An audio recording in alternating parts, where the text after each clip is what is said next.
Bonsoir à tous et à toutes, je suis Aline, coach de l'âme et de destinée.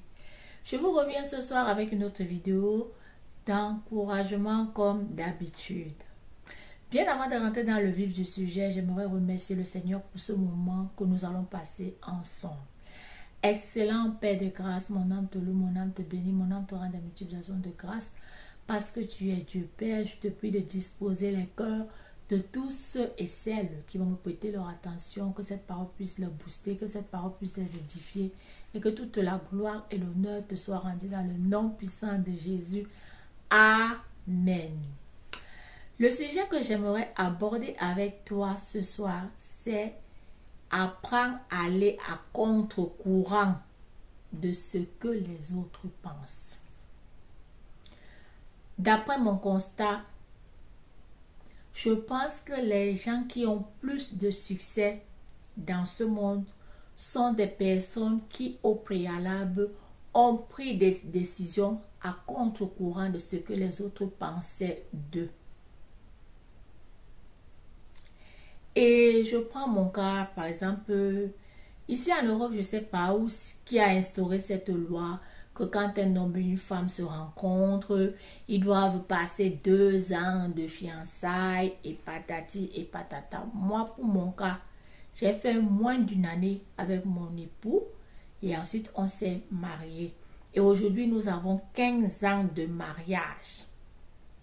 Mais à la base, les gens, son environnement disaient non, ça c'est une relation qui ne va pas aboutir. Peut-être cette jeune demoiselle, elle est à la recherche de ses papiers et patati et patata.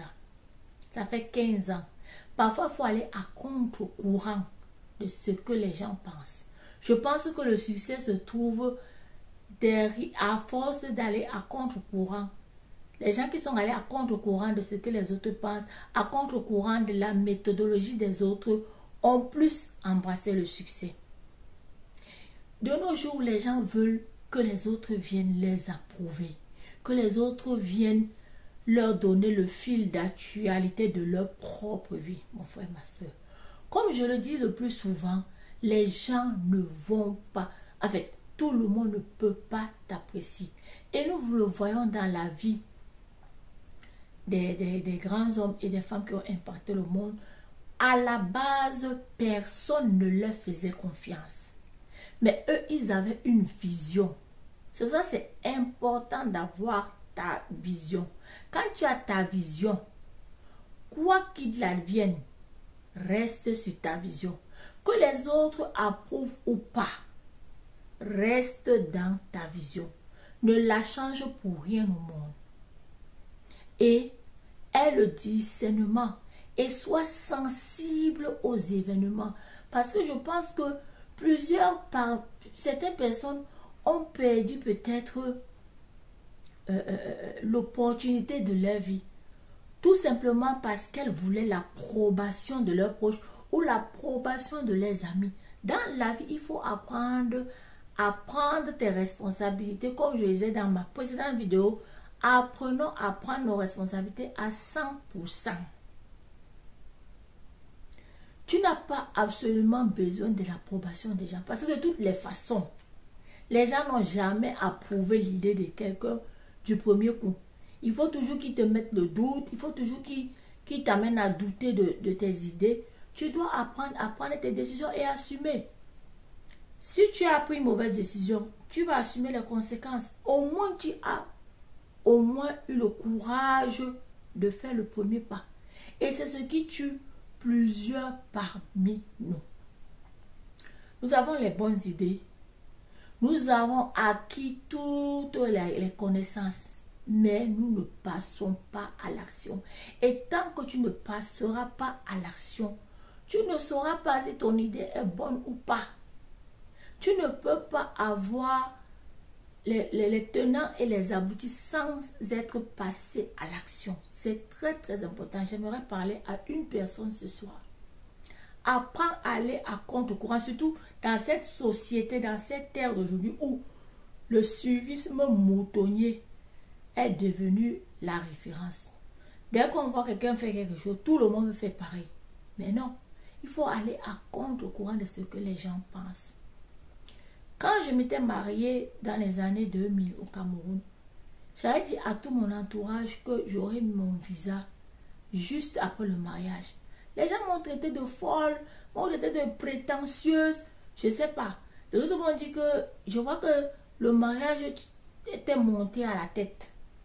J'ai dit non. J'ai refusé d'entrer dans des cases. J'ai refusé d'entrer dans la norme. J'ai dit à Dieu mon désir. Et j'ai cru, puisque je sais qu'on nous a enseigné que nous servons le Dieu Tout-Puissant. Et que la terre et les cieux ont été créés par lui. Et il en est le propriétaire.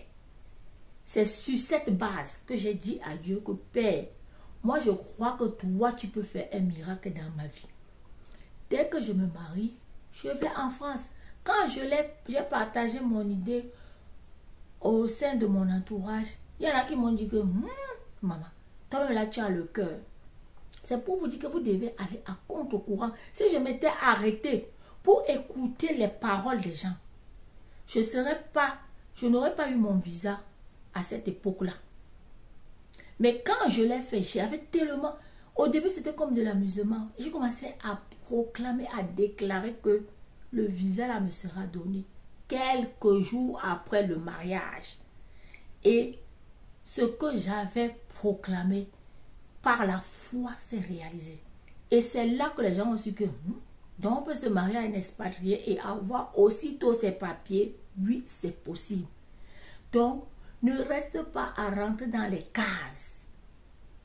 Gloire à Dieu. Il y en a qui font des fiançailles sur 2 ans, 3 ans, très bien. Mais il y en a que quand ils trouvent la personne idéale, quand ils ont l'âme sœur devant eux, ils foncent. Et ça marche. Donc, tous ceux qui n'ont pas cru à mon union dès le départ, nous voici 15 ans de mariage au compteur. Et je rends grâce à Dieu. Et j'aimerais aussi dire aux couples qui sont mariés que le mariage est la mort en soi. Quand tu décides de te marier à quelqu'un, tu dois laisser mourir tes opinions. On vient au mariage pour se rendre heureux. Si ce n'est pas le cas, si c'est pour exploiter l'autre, ça ne va pas fonctionner. Je le dis par expérience. Sans prétention aucune. Apprenez à aller à contre-courant de ce que les gens pensent de vous ou de ce que les gens disent de vous. Sinon, les gens vont faire de vous leurs prisonniers. Les gens vont venir mettre leur peur sur vous et vous emprisonner. Donc, moi, le constat que j'ai fait, c'est les gens qui vont à contre-courant qui attirent vite le succès vers eux. Donc, je t'encourage à rêver grand et ne laisse personne t'arrêter. Ne laisse personne te dire que tu ne peux pas. Parce que prier, c'est parler. La prière, c'est pas seulement le fait d'aller s'enfermer dans une pièce. Non. Plusieurs personnes comme ça ont ralenti leur destinée à cause de leur bouche. La Bible dit que la vie et la mort sont au pouvoir de la langue. Tu manges les fruits de ta propre bouche. Donc, apprends à faire violence sur toi et à faire violence sur ce que les gens pensent de toi. Sur ce, je te fais de gros bisous. J'espère que cette vidéo va énormément t'édifier et que toute la gloire soit rendue à notre Dieu. Je te dis à très bientôt dans ma prochaine vidéo. Aline, coach de l'âme et de destinée.